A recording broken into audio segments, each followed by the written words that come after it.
Hey everybody, I am speaking of course, our lovely ADAP, which should actually be called ACRAP, because it is a load of crap.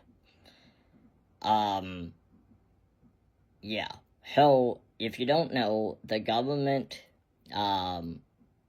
basically put out what they're calling discussion guide, but I like to call give us your feedback so that we can say that we got feedback and we can make it sound like all of the feedback was really good.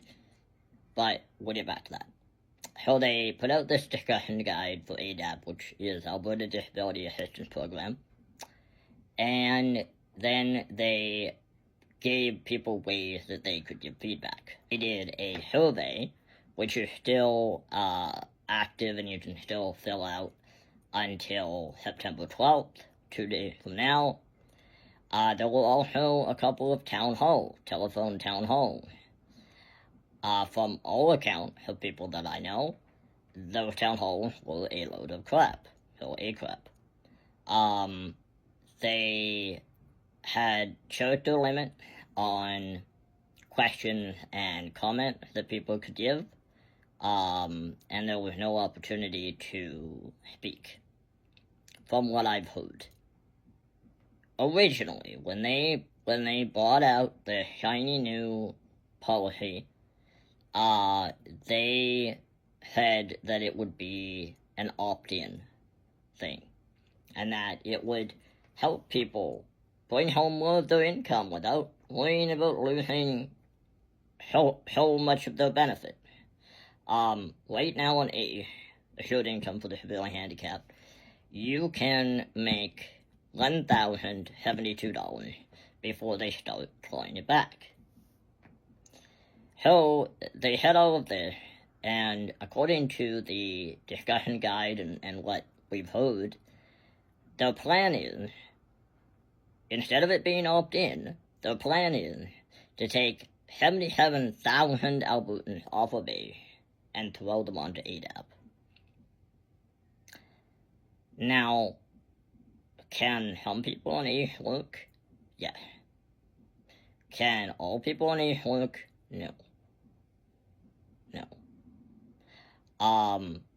Now, you might have heard me say in the past, and it's still true, I do believe that all people with disabilities can work.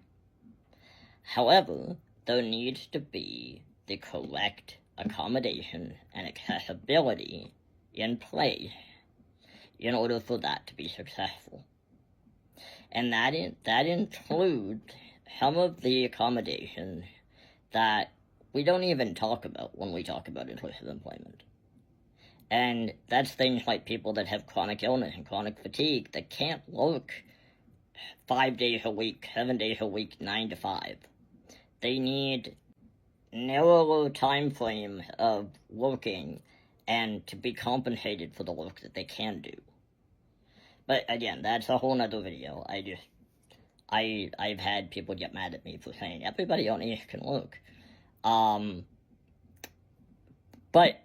the problem with moving all 77,000 people on ACE over to ADAP is that they haven't done anything to address any of those barriers, any of the barriers to employment.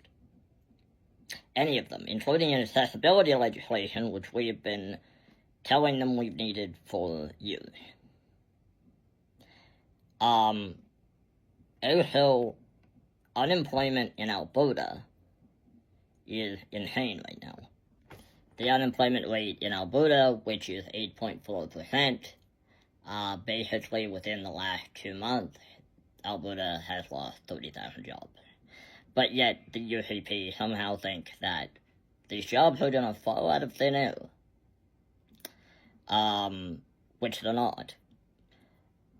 And they're claiming that they're going to put more money into funding employment support. Yeah. By that, they mean they're going to cut funding from employment support because Gateway Association and Employabilities have had to cut programs because of funding cuts. And also, right now, Gateway Association, from what I've heard, has a wait list of 12 months. So, yeah. So basically, you're going to have a whole bunch of people who are forced off of ACE onto this new program, and you're going to give them $200 less a month, because ADAP will be around $1,700, whereas ACE is $1,900 a month. And when they inevitably can't find employment, either because they are not able to work, or because they can't find work,